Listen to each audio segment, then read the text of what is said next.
¿Alguna vez has cuestionado cómo los antiguos egipcios erigieron las colosales pirámides de Giza?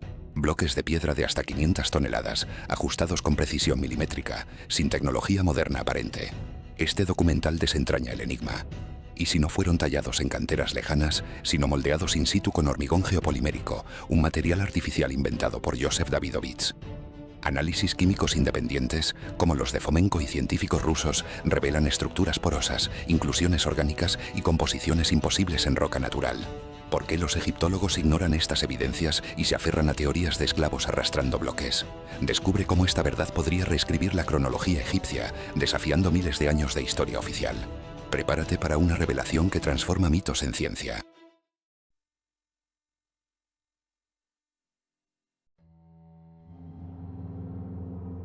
Los enigmas del antiguo Egipto han estado en el centro de atención de los científicos a lo largo de varios siglos. Entre los numerosos monumentos culturales y arquitectónicos que nos dejaron las civilizaciones desaparecidas, los más célebres son, sin duda, las 3 gigantescas pirámides situadas en la meseta de Giza, cerca de El Cairo. ¿Quién, cuándo y para qué construyó estos ciclópeos tetraedros? Puede parecer que la ciencia académica ya encontró respuestas a estas preguntas hace tiempo. Tal vez el único problema que queda sin resolver sea la respuesta a la pregunta de cómo se construyeron, o más concretamente, cómo los arquitectos trabajaban y trasladaban enormes bloques de piedra. Se ofrecen diversas soluciones técnicas, aunque cada una de ellas presenta muchos puntos débiles, y todos los intentos de los investigadores por comprobar la teoría en la práctica acaban en fracaso. Mientras tanto, ya en la segunda mitad del siglo XX, los ingenieros químicos hicieron un descubrimiento que dio la clave para resolver el enigma de la tecnología de construcción de las pirámides. Además, un examen independiente de las muestras de piedra de la construcción probó por completo que los científicos tenían razón. El enigma de las antiguas pirámides fue resuelto. Aparentemente, este descubrimiento debió de haber sido toda una sensación, y los científicos que lo llevaron a cabo podrían haber aspirado a los premios científicos más prestigiosos. Sin embargo, todo fue distinto. La comunidad científica respondió con un completo silencio. Los egiptólogos hicieron como si no hubieran notado el descubrimiento y siguen sin querer reconocerlo.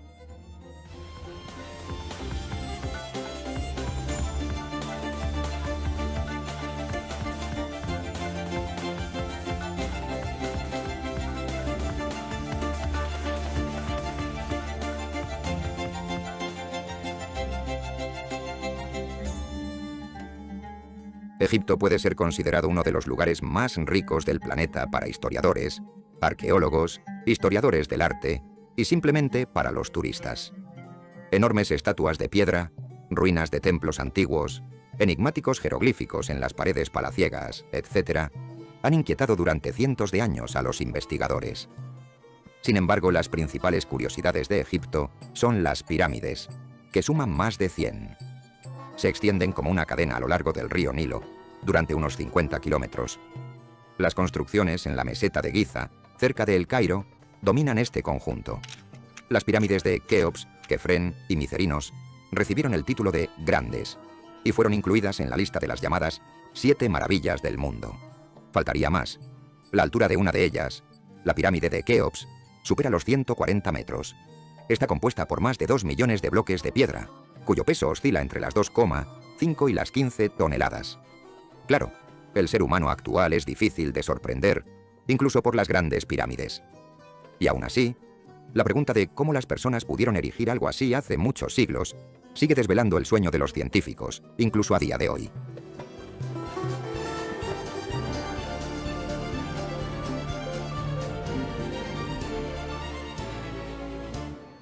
Los egiptólogos han propuesto numerosas teorías sobre la tecnología de construcción de estos colosos y de vez en cuando intentan comprobarlas en la práctica. Se conocen muchos de esos intentos. Fueron realizados por estadounidenses, japoneses y fueron divididos en varias series. La primera categoría de intentos consiste en la elaboración de mecanismos, construcciones de madera y ciertos tornos enormes, con los cuales se envolvían los bloques en una red de cuerdas y sogas.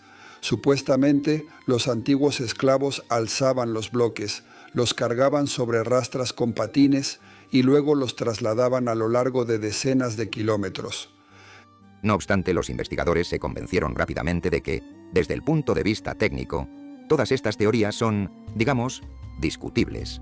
Todos los esfuerzos para construir, incluso las versiones reducidas y significativamente simplificadas de las construcciones antiguas, fueron constantemente un fiasco. Pero resulta que los antiguos constructores de las pirámides no solo trataron con bloques relativamente pequeños, de varias toneladas, sino con auténticos colosos que alcanzaban las 500 toneladas. Por ejemplo, el famoso templo de la Esfinge de Giza está compuesto precisamente por ladrillos tan impresionantes. Es difícil imaginar que los antiguos egipcios pudieran simplemente mover este bloque del sitio, por no decir trasladarlo, como aseguran los egiptólogos, a lo largo de decenas y cientos de kilómetros. Este bloque gigantesco se encuentra cerca de la pirámide de Kefren. El conocido egiptólogo Jean-Philippe Lauer, en su libro El misterio de las pirámides, expone la hipótesis de que los enormes bloques de piedra fueron transportados sobre rodillos. Pero esta versión también plantea grandes dudas. Incluso a día de hoy, el transporte de bloques de piedra de 500 toneladas sería una tarea técnica demasiado difícil. Al fin y al cabo, ¿qué impedía a los antiguos egipcios dividir los bloques en partes para facilitarse el trabajo? Ya que, tal como aseguran los historiadores, en las canteras del antiguo Egipto cortaban exitosamente bloques de diferentes tamaños. Una cuestión no menos complicada es cómo levantaban estos enormes bloques. Jean-Philippe Lauer, en su libro, critica una de las versiones sobre el levantamiento de estos bloques con ayuda de mecanismos de madera y defiende la teoría de que, junto a las pirámides, se construían rampas de tierra, sobre cuyas pendientes supuestamente eran arrastrados los pesados bloques. Mientras que en el libro de Alberto Carlo Capicecchi, Egipto, 5000 años de civilización, se describe la utilización de mecanismos de madera como la versión principal y más verosímil. También existe la teoría de que las pirámides no se construyeron de abajo hacia arriba, sino al revés. Primero fueron talladas en rocas enteras y luego rodeadas por bloques de piedra. Pero incluso si los métodos de construcción propuestos se pudieran realizar en teoría, en primer lugar, son increíblemente laboriosos y además no pueden responder a todas las preguntas. Algunos enigmas arquitectónicos del antiguo Egipto siguen sin resolverse.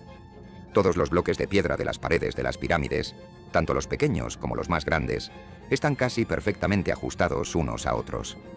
La separación entre algunos de ellos no supera el medio milímetro.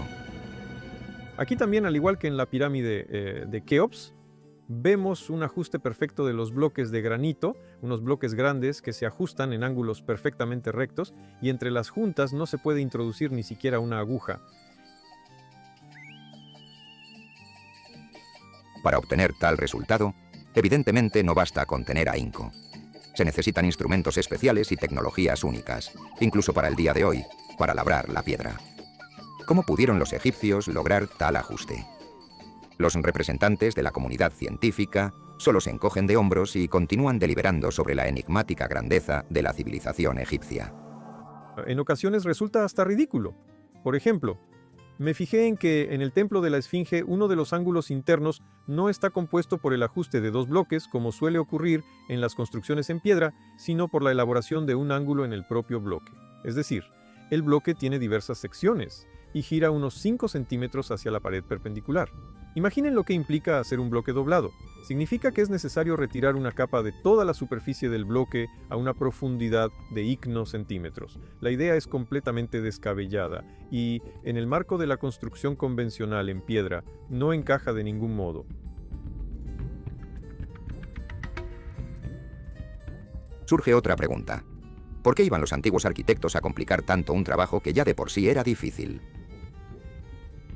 Cabe decir que los propios autores de estas teorías son conscientes de toda su inconsistencia. Precisamente por esto, en la mayoría de los libros científicos serios se encuentran alegaciones que, en nuestra opinión, no son nada serias, afirmando que los antiguos disponían de medios casi místicos que se perdieron y que a día de hoy no poseemos, con los cuales supuestamente obligaban a las enormes piedras a levitar y moverse por sí solas en el espacio. Esto es fantasía, pero tales palabras surgen porque los autores de dichas teorías comprenden que, por desgracia, no pueden proponer nada más inteligente. Ante esta situación, aún se plantea la suposición de que en la construcción de las enormes estructuras intervino la ayuda de civilizaciones altamente avanzadas, como los habitantes de la legendaria Atlántida o incluso extraterrestres.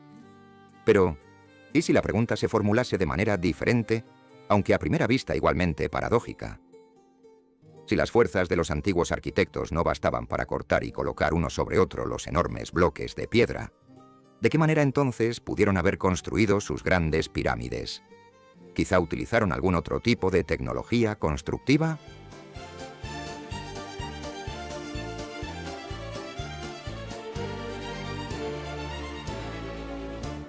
¿Cómo se construyen hoy en día edificaciones de dimensiones similares, como los rascacielos?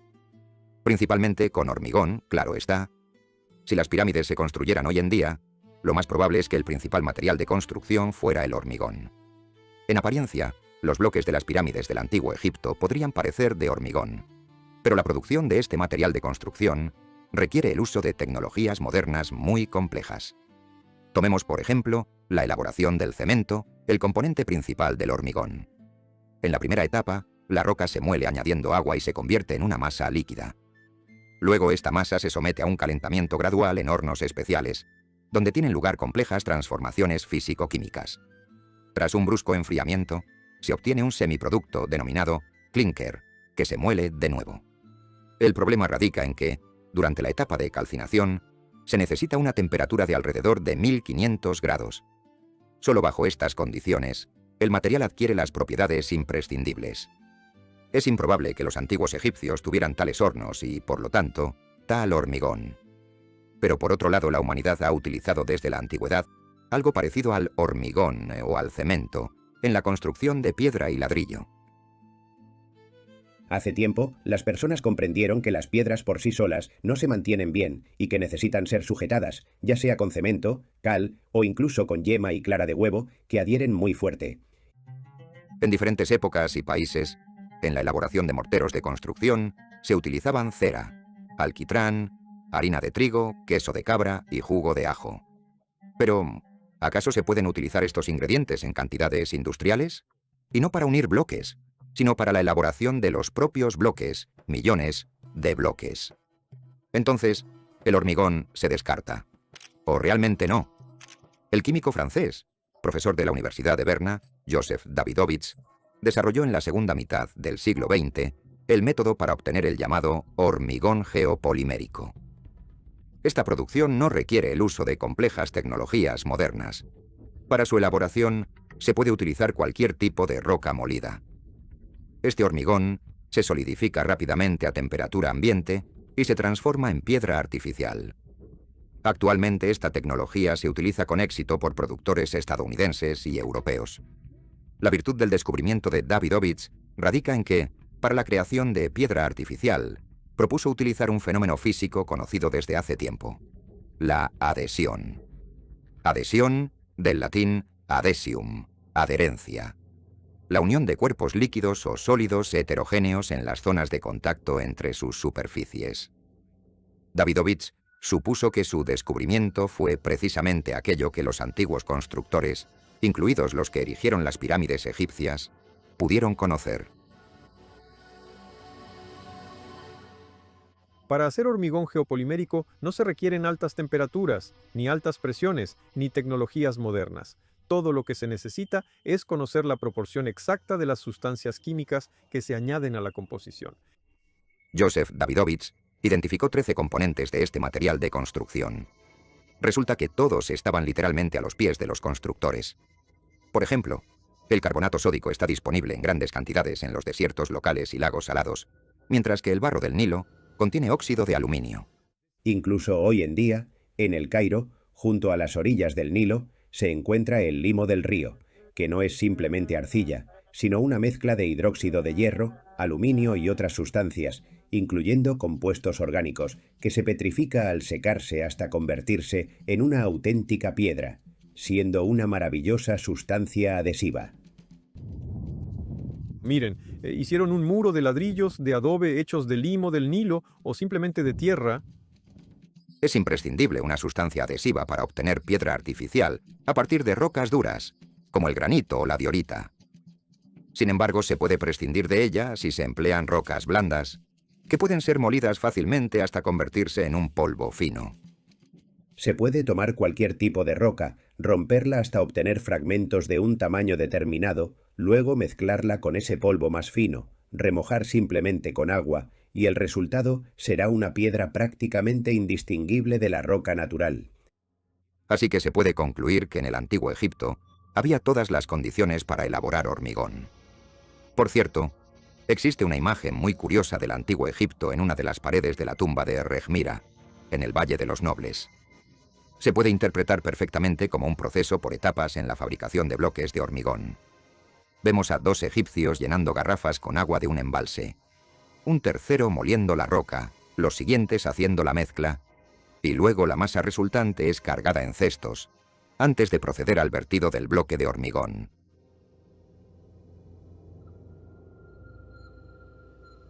En realidad, no es una piedra natural, sino hormigón geopolimérico, recubierto externamente con una capa de un componente de mayor calidad, o al menos de uno ligeramente diferente al interno. Debido a esto, surgió cierta heterogeneidad. A lo largo de la superficie se desprende la corteza.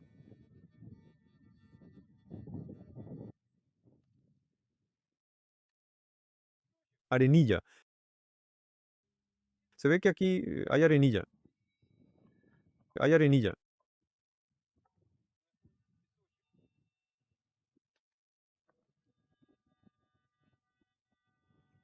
No es granito, es hormigón geopolimérico. Oh, perfecto, lo recogeremos y lo llevaremos para el análisis.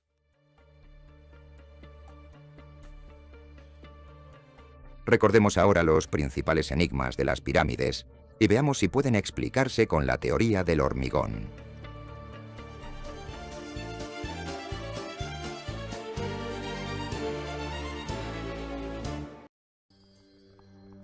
El antiguo estudioso griego Heródoto, a quien frecuentemente llaman el padre de la historia, tras viajar a Egipto y conversar con los sacerdotes locales, desarrolló un nuevo enfoque sobre las tecnologías de construcción de las pirámides.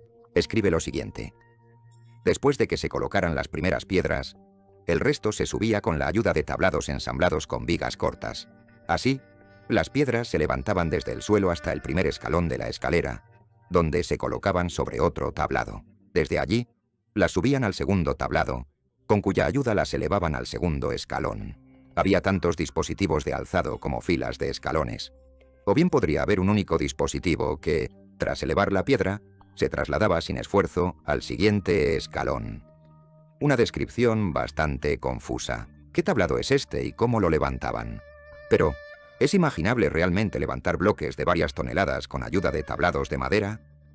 Los egiptólogos, sin lugar a dudas, declararon equivocada la versión de Heródoto. Pero, si suponemos que se trata de hormigón geopolimérico, se nos presenta una descripción completamente verosímil de un molde en el que se vertía la mezcla, es decir, del encofrado más simple de construcción. Un encofrado es un molde desmontable, generalmente de madera o metal, utilizado para verter el hormigón y que determina la configuración de la futura construcción de hormigón o hormigón armado. Si leemos atentamente este texto, se puede ver claramente que Heródoto describe precisamente un encofrado de madera, con cuya ayuda se levantaba la piedra. Esto es evidente, ya que si se vierte de una vez una gran cantidad de este cemento, o no se secará de manera recta o quedará deformado. Entendemos que incrementaban el tamaño de las piedras, dejándolas secar capa por capa. Estas capas son claramente visibles donde los bloques de piedra han quedado al descubierto. Si se tratara de caliza natural, como la que hay en el muro de la fortaleza de El Cairo, las capas deberían ser rectas y paralelas. La caliza es una roca sedimentaria. Su estructura en capas se forma como resultado de la sedimentación de diversas sustancias en el fondo oceánico, que poco a poco forman capas paralelas, milímetro a milímetro. Pero en los bloques de las pirámides y templos, la situación es diferente. Este fragmento proviene de la esquina superior de uno de los bloques de la pirámide de Keops. En la superficie lateral del bloque se observa claramente un trazado en forma de red. ¿De dónde podría haber surgido? Existe una explicación sencilla. Es la huella de una estera que se colocó en el interior del encofrado donde se vertió el bloque. Es más, como si hubiera una estera dispuesta de izquierda a derecha y otra que la cubriera de derecha a izquierda, en 2 capas. Algo así solo sería posible si formara parte de un encofrado, es decir, de una estera que recubría dicho encofrado. He aquí la superficie superior del bloque, muy irregular y desigual. Así es como debe solidificarse el hormigón. Hoy en día, para evitar estos efectos, se utilizan vibradores especiales, pero es improbable que los antiguos constructores tuvieran algo similar. Si todo esto fuera de piedra tallada, entonces, por supuesto, la superficie del bloque estaría labrada de igual manera y tendría un carácter uniforme. Que haya huellas de encofrado indica que se trata de hormigón. Surge una pregunta. ¿Por qué nadie se da cuenta de estos patrones? La respuesta es que, en las filas inferiores de la pirámide, junto a la que suelen recorrer los turistas, no hay huellas similares. Pero si ascendemos...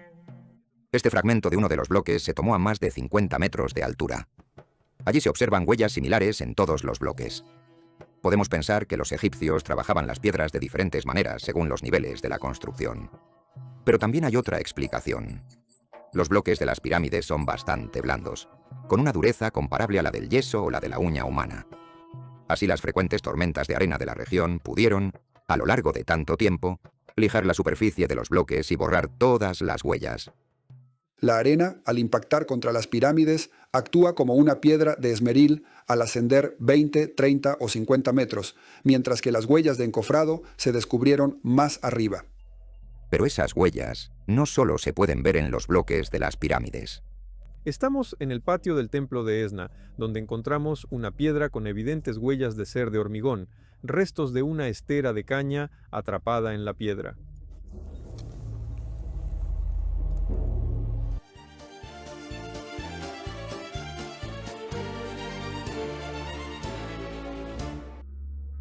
Ahora intentemos resolver otro enigma. ¿Cómo los egipcios labraban los bloques al construir pirámides y templos para que la separación entre ellos fuera mínima? En muchos lugares, estas separaciones parecen simples rasguños en la superficie de la piedra. Los egiptólogos no pueden ofrecer una explicación clara y solo les queda maravillarse. Es difícil imaginar que los egipcios frotaban los enormes bloques de piedra unos contra otros. Además, antes de ajustarlos, era necesario tallarlos a partir de pedazos enteros de roca natural. Tal como afirman los egiptólogos, hacían esto con la ayuda de sierras de cobre.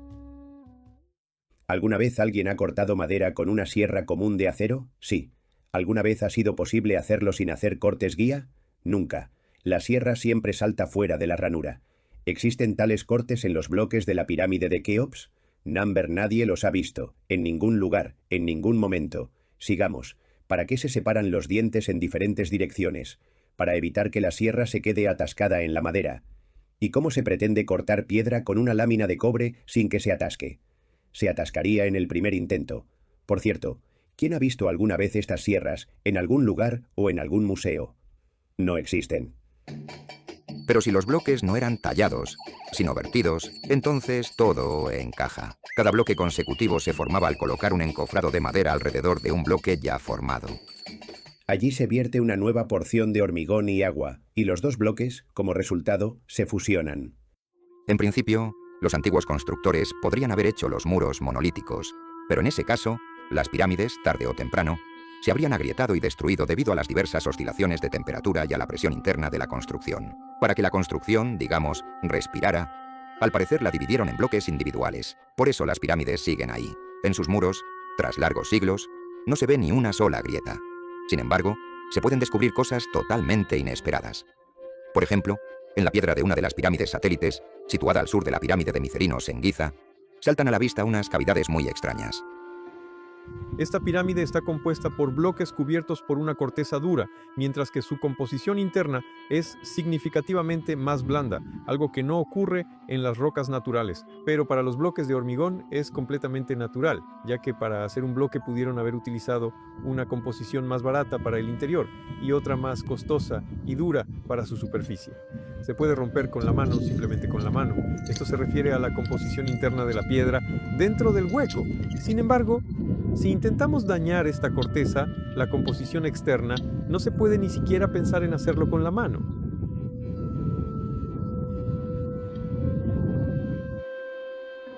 Dentro de los bloques, la piedra es bastante blanda y se desmigaja fácilmente con el dedo, mientras que por fuera hay una corteza dura y porosa que no se rompe fácilmente ni con una navaja. ¿Puede acaso una roca natural tener una corteza dura y un interior blando? Además, una piedra labrada, extraída o tallada en una cantera. En nuestra opinión, no, está descartado. Pero si es hormigón, entonces claro, a la capa superficial se le pudieron haber añadido componentes que le dieran una mayor dureza. Y de nuevo surge la misma pregunta. ¿Por qué no lo vieron otros? Estaban acostumbrados a creer que, al otro lado del río Nilo, tallaban los bloques de caliza, tal y como se muestra en unos supuestos documentales especialmente preparados, y luego, en balsas y barcazas, los trasladaban al otro lado. Allí, la caliza es diferente, pues contiene muchísimos nummulites perfectamente conservados, unas conchitas del tamaño de una moneda pequeña. Y en los bloques de la pirámide de Keops, ¿dónde está esa cantidad de nummulites? ¿Dónde están los restos orgánicos de erizos del Eoceno? No los hay. Más aún, cualquier caliza es propensa a las grietas. Con gran dificultad, encontré una pequeña grieta mientras recorría la pirámide de Keops, porque el hormigón es amorfo, no forma grietas y se comporta como una sustancia que, en todas las direcciones, es igual en densidad y estructura.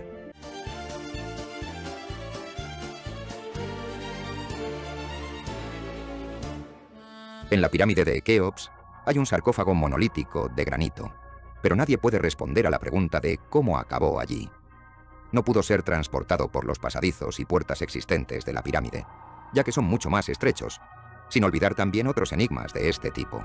Por ejemplo, en el famoso Valle de los Reyes, ubicado a 500 kilómetros de El Cairo, cerca de la ciudad de Luxor. Hoy en día, un amplio camino conduce hasta allí, por el que se puede llegar incluso en coche. Sin embargo, hace 100 años no había tal camino. El valle donde se enterraba a los faraones estaba rodeado por todas partes por rocas abruptas, y para acceder a su interior era necesario utilizar orificios estrechos tallados en la roca natural. Cuando los primeros invasores franceses, encabezados por Napoleón, accedieron al valle, quedaron impresionados por los sarcófagos de granito hallados en las tumbas de los faraones. Sus dimensiones superaban con creces el tamaño de la única entrada al valle. Además, estos sarcófagos, al igual que los de la pirámide de Keops, no habían sido ensamblados ni pegados con diferentes partes, sino que eran monolíticos, ya que, al ser golpeados con un martillo, sonaban como campanas. Los egiptólogos dijeron, ¿y qué? Los arrastraron a través de las rocas, los bajaban con cuerdas. ¿No sería más fácil ampliar un poco la entrada al valle? Allí, la roca es blanda, por lo que no suponía ningún problema hacer un ensanchamiento. Y si vas a arrastrar un sarcófago de esa manera, ¿para qué hacerlo a través de las rocas? Algo que aún debe demostrarse, ya que tales sarcófagos pesan mucho. Si suponemos que los sarcófagos no se desplazaban a ningún sitio y que se fabricaban en el propio valle con hormigón geopolimérico de granito, entonces este enigma también recibe una explicación racional. El método de la geopolimerización permite crear no solo caliza artificial, sino también hormigón con cualquier tipo de roca, como el granito, e incluso la aún más dura diorita. Joseph Davidovich supuso que los bloques de las pirámides no eran la única elaboración egipcia de hormigón. La imitación de materiales naturales pudo haber sido empleada por doquier en la creación de templos, estatuas y objetos cotidianos. Del mismo modo, se resuelve otro rompecabezas egipcio, relacionado con las famosas ánforas halladas en la pirámide de Zoser. Están hechas con los tipos de roca más duros, incluidos la diorita. Los escultores actuales ni siquiera intentan utilizar estos tipos de roca, algunos de los cuales son más duros que el hierro. La pregunta es, ¿cómo pudieron haberse hecho estas ánforas con la ayuda de taladros? Los egiptólogos nos afirman que se trataba de taladrado, que los antiguos egipcios tomaban un bloque de piedra, lo tallaban por fuera para darle forma de ánfora y luego de algún modo, con la ayuda de instrumentos de cobre o piedra, taladraban una y otra vez hasta crear un fondo en su interior. Aún no se entiende cómo se perforaba, ya que para eso se necesitan brocas de diamante. Pero incluso si hay tal broca, ¿cómo taladrar el ánfora a través de un cuello estrecho de tal manera que se pueda ensanchar la parte inferior y lograr paredes de igual grosor? Es más, tanto en las superficies internas como externas de las ánforas, no hay rastro de trabajo con instrumentos duros. ¿Cuánto tiempo y esfuerzo se deben malgastar para hacer las paredes de estos recipientes no solo iguales en grosor, sino también absolutamente lisas? El descubrimiento de Davidovich resuelve por completo este problema. El hormigón geopolimérico, aún no seco, pudo haber sido trabajado en un simple torno de alfarero, al igual que la arcilla. Esto significa que los antiguos maestros artesanos no dedicaban tanto tiempo a la fabricación de cada pieza.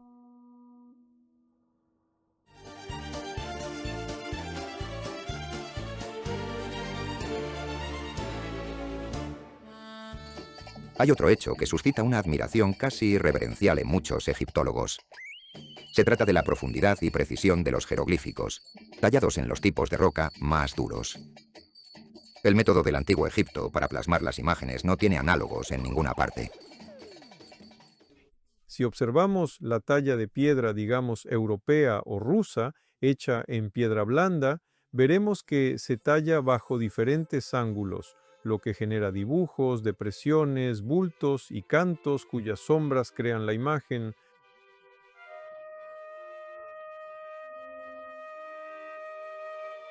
Pero en la talla egipcia existe un principio completamente diferente. Allí, la imagen, bajo un ángulo recto, se adentra de manera plana en el interior de la piedra. Incluso con las duras aleaciones modernas, no se logran crear instrumentos que se adentren en la diorita como un cuchillo en la mantequilla. Mientras tanto, el cincel en manos del antiguo maestro literalmente no encontraba resistencia y no se desviaba ni siquiera al toparse con partes más densas. Aquí de nuevo podríamos adentrarnos en razonamientos sobre la maestría y tenacidad de los egipcios y convencernos una vez más de su extraña tendencia a complicar las tareas. Realmente, ¿para qué adentrarse en la roca más de 10 centímetros? ¿Por qué no limitarse a 2 o 3 centímetros?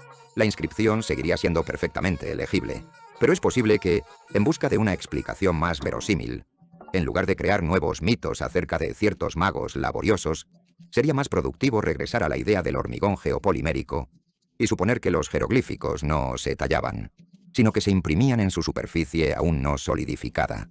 Entonces, se vuelve comprensible cómo se realizaban las inscripciones. Los egipcios fueron genios del enlucido.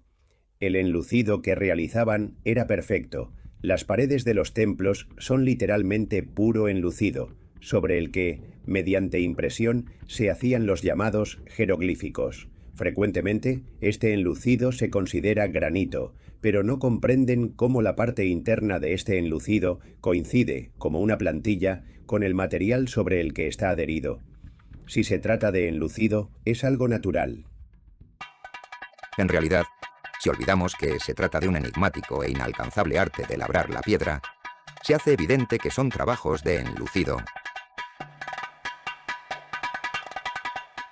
En muchas piedras de granito del Antiguo Egipto, al igual que en las estatuas, como las esfinges, hay desconchones, es decir, de una estatua se desprende la corteza paralelamente a la superficie trabajada. Claro, la piedra puede tener capas, pero estas no pueden ser paralelas a la superficie trabajada resultante de esta piedra. Para hacer una enorme esfinge de granito no es necesario gastar un hormigón de tan alta calidad en la parte interna de la esfinge. Otro argumento más a favor de la versión de hormigón. En el patio del templo de Dendera se halla esta antigua losa egipcia de granito, sobre la cual están impresas imágenes completamente típicas del Antiguo Egipto. Esta losa está compuesta por cristales de granito unidos entre sí con un polvo gris, y el granito se puede romper fácilmente con la mano. La ciencia no sabe nada acerca de un granito natural que se desmenuza fácilmente con la mano. Al parecer, en este caso se trata de un defecto de fabricación cometido por los antiguos maestros artesanos. Los constructores escogieron tan mal el componente adhesivo que se desmenuza fácilmente con la mano. Los egipcios también fueron personas y, en ocasiones, podían errar, por ejemplo, al formar la composición de la masa de hormigón. En cualquier caso, la procedencia artificial de la piedra es evidente.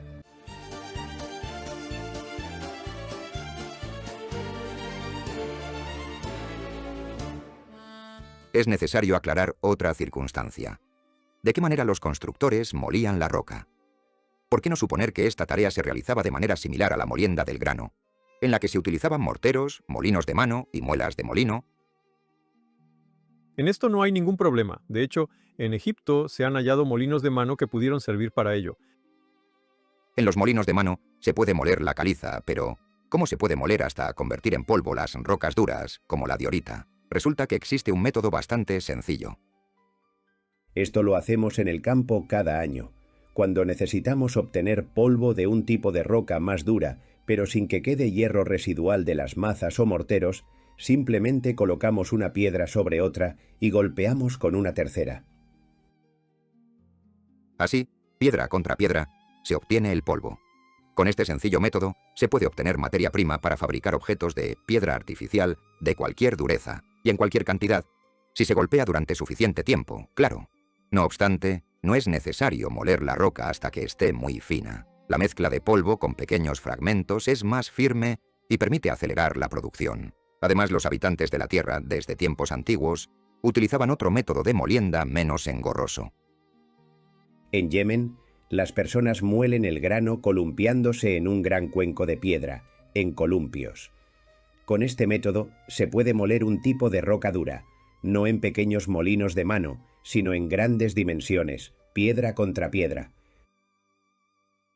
De este modo, la hipótesis sobre el uso de hormigón geopolimérico en el antiguo Egipto cobra una forma casi definitiva y ofrece respuestas a la mayoría de los enigmas relacionados con las pirámides, y no solo a estos. Baalbek, en el Líbano, el Stonehenge inglés y otras estructuras similares perfectamente pudieron haber sido construidas con un método análogo. Pero si el hormigón geopolimérico realmente se utilizó por la humanidad desde tiempos inmemoriales, ¿a dónde fueron a parar estos conocimientos tan únicos? La respuesta a esta pregunta es evidente. Antaño solo unos pocos descubrimientos eran públicos. El resto permanecía en estricto secreto. Los enigmas eran conocidos por unos pocos ilustrados, y en caso de su repentina muerte, no había quien transmitiera los secretos de la maestría. Precisamente así, se perdieron las técnicas de fabricación de la filigrana, la granulación y el acero bulat. Pero sobre ellas sabemos bastante, o por lo menos algo hemos oído. Pero, ¿por qué no sabemos nada acerca de este material de construcción único que se utilizó en el pasado? ¿Acaso no queda ninguna mención histórica sobre él?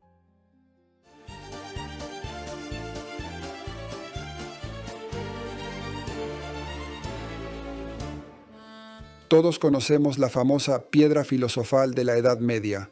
A la búsqueda de la piedra filosofal se dedicaron especialmente los alquimistas de los siglos XVII, XVIII y XIX. Claro, el tema mismo de la piedra filosofal es muy amplio y ambiguo, y aquí se entrelazan muchas tramas diferentes. La ciencia tradicional considera la alquimia como una vertiente pseudocientífica en el desarrollo de la química. Entre sus logros se encuentran el descubrimiento o perfeccionamiento de valiosos productos prácticos, tales como pinturas minerales y vegetales, cristales, esmaltes, aleaciones metálicas, ácidos, álcalis y sales. Sin embargo, la tarea principal de la alquimia fue la obtención de la llamada piedra filosofal. Según diversas opiniones, en el medievo, la principal búsqueda fue la sustancia que permitiera convertir el hierro o cualquier otro metal en oro, mientras que los inventos reales fueron meros productos colaterales, obtenidos de manera casual durante esta infructuosa búsqueda. Aunque es improbable que existiera una ciencia durante tantos siglos que no diera resultados reales, basada en invenciones y vanas promesas. Es evidente que los alquimistas también se dedicaban a resolver tareas prácticas. Es más, quienes financiaban estas investigaciones debían creer que el objetivo era factible y ya se había logrado antes. En la historia de la alquimia, se considera que el secreto de la piedra filosofal se conocía precisamente en Egipto.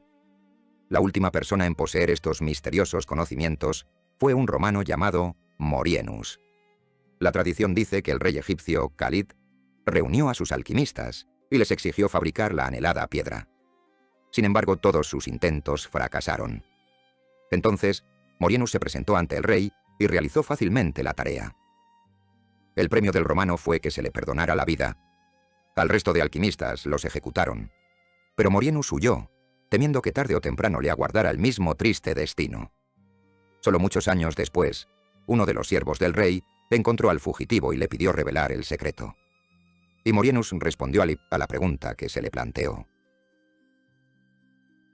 Él hablaba de este secreto y decía que para crear la piedra primero se debía destruir.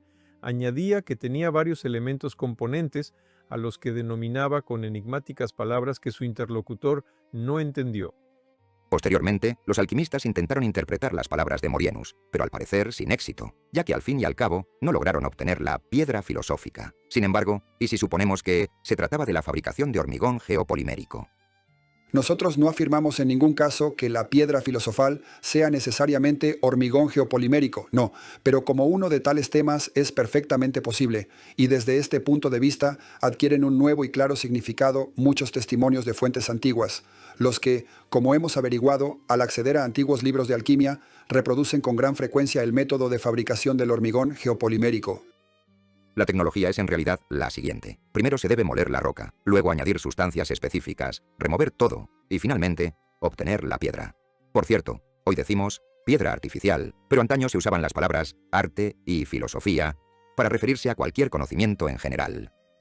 Una piedra artificial es aquella que se obtiene con la ayuda del arte, es decir, con conocimiento. En otras palabras, es una piedra filosofal, obtenida gracias a un saber específico, y naturalmente un invento tan importante como el hormigón geopolimérico, con el que se podían construir, por ejemplo, duros muros de fortalezas y diversas estructuras, fue un descubrimiento que tuvo claramente un gran significado, por lo que es evidente que, tras su olvido, se intentó redescubrir durante mucho tiempo y con gran obstinación. Pero los alquimistas medievales no lo lograron en el siglo XVII, aunque algunos científicos de esa época lo intentaron. Finalmente, esta tarea se abandonó y no fue hasta el siglo XX que se redescubrió. La valiente hipótesis de Davidovich, Fomenko-Nosovsky y otros científicos requiere, sin duda, una comprobación independiente. Y para determinar con absoluta fiabilidad si la pirámide está hecha de piedra natural o artificial, basta con realizar un análisis físico-químico, y dicho análisis fue realizado por científicos rusos.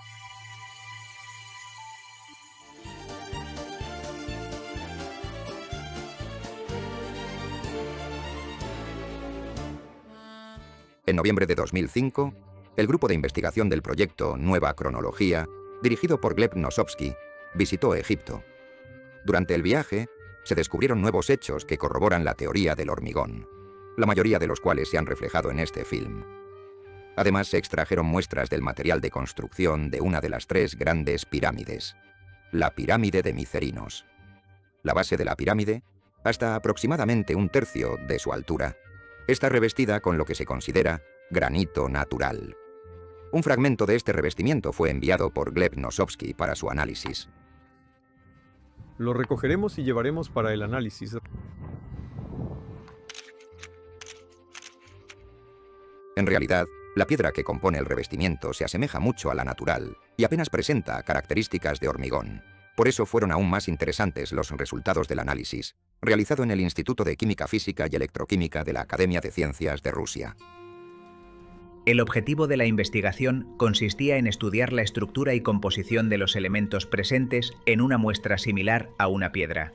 La muestra se preparó mediante el método de fragmentación, con la posterior aplicación de un elemento electroconductor sobre su superficie, para lo cual se utilizó carbono. El carbono se pulverizaba en un vacío profundo durante el giro de la muestra, lo que permitió obtener una delgada película de carbono en la superficie del fragmento de la muestra. La muestra preparada de esta manera fue analizada con un microscopio electrónico de barrido. Este microscopio está equipado con detectores de rayos X de energía y longitud de onda que permiten determinar el contenido de los elementos con una exactitud de 0,1 o 0,01%, dependiendo de la estructura química. Como resultado del experimento, se obtuvieron microfotografías de la superficie de la muestra a diferentes niveles de organización estructural, así como espectros de rayos X que permitieron determinar de manera definitiva los elementos de los que está compuesta la muestra, así como la cantidad de cada uno de ellos. Los resultados del análisis químico mostraron un contenido excesivamente alto de titanio, calcio, sodio, fósforo, azufre, cloro y aluminio en comparación con el granito natural, mientras que, por el contrario, presentaba menos cal y sílice que la roca natural. ¿Cómo se puede explicar esto? En apariencia, esta muestra se asemeja mucho a un pedazo de granito, aunque cualquier geólogo experimentado, con solo observar la fotografía tomada con el microscopio electrónico, concluirá rápidamente que no se trata de piedra natural. El granito natural tiene una estructura densa, uniforme y granulada, en la que el espacio entre los cristales de feldespato y mica está ocupado por el duro cuarzo, mientras que en la muestra extraída de la pirámide de Micerinos, el cuadro es completamente diferente. La estructura de la piedra es bastante hueca. Los granos de los minerales no están dispuestos de manera uniforme y están unidos por algún componente aglutinante, lo cual no es en absoluto característico de las rocas naturales. Precisamente, la presencia de ese componente aglutinante podría explicar el alto contenido de la muestra en mezclas de titanio, calcio, aluminio y otras sustancias. Todo esto en conjunto muestra que se trata, muy probablemente, de una mezcla de construcción con cierto mortero, cuya base es de caliza, mientras que los materiales adicionales, como podemos observar a simple vista, son o bien una composición de feldespato, o bien biotita, o bien simplemente granito. Estos hechos son suficientes para llegar a una conclusión. La pirámide de Micerinos está revestida con material artificial. Sin embargo, si nos fijamos detenidamente en las fotografías, descubriremos otro argumento aún más convincente a favor de la versión del hormigón. La presencia de ciertos agregados de pelo y pelos sueltos, muy finos y en gran cantidad, a juzgar por las fotografías, demuestra que se trata de un material ajeno, de procedencia orgánica, que no guarda ninguna relación con la roca natural, y cuya introducción solo es posible en el momento de fabricación de este material de construcción artificial. Hice la conjetura de que podría ser pelaje fino de algún cordero o oveja que habitó aquella región. Sin embargo, al observarlo a escala normal, es literalmente un auténtico fieltro. Los pelos, cubiertos con escamas de queratina, se ven asombrosamente bien. La cantidad de material ajeno en este material de la pirámide es tan grande que no queda duda de que se trata de un material artificial. Bueno, estos resultados no son inesperados. Davidovits realizó investigaciones similares hace décadas y llegó a la misma conclusión. Es sorprendente que los egiptólogos no presten atención a tales resultados, algo de lo que se les informó hace bastante tiempo. Lo dijo Davidovits y lo escribimos nosotros. Da la impresión de que simplemente no quieren, obstinadamente no quieren, tomar en consideración las evidencias presentadas por los representantes de las ciencias naturales.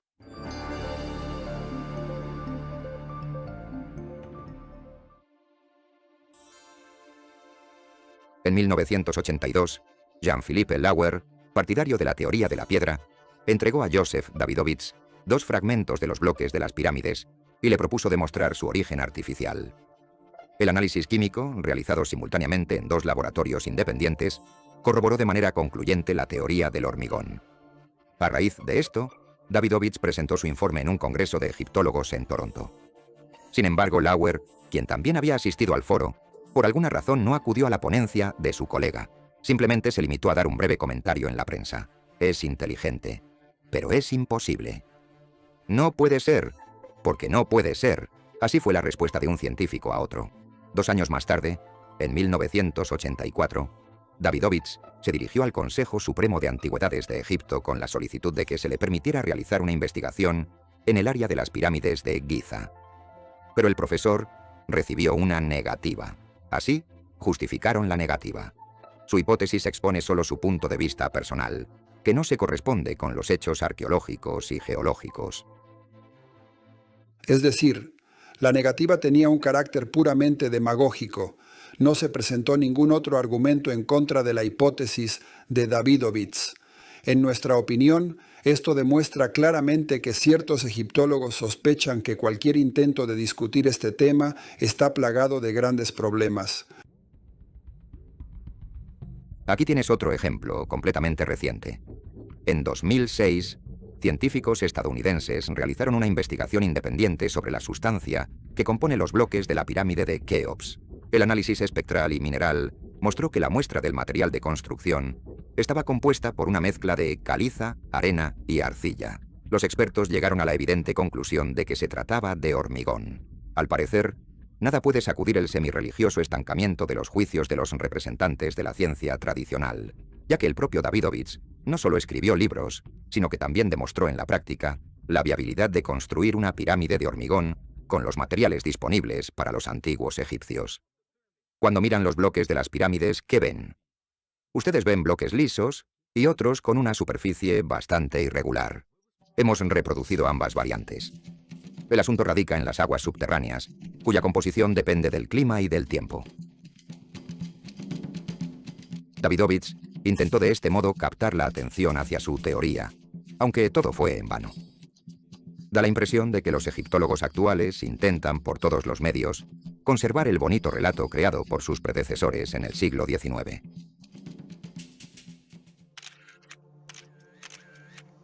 El relato de que millones de esclavos egipcios, durante muchas décadas, como hormigas, movían enormes bloques y erigían con ellos las colosales pirámides. Mucho de esto está escrito en los libros de texto y figura en coloridas películas. ¿Y ahora qué? ¿Reconocer que todo es una invención? Los historiadores no quieren. Pero en ese caso, puede surgir la duda acerca de su razón en otras cuestiones.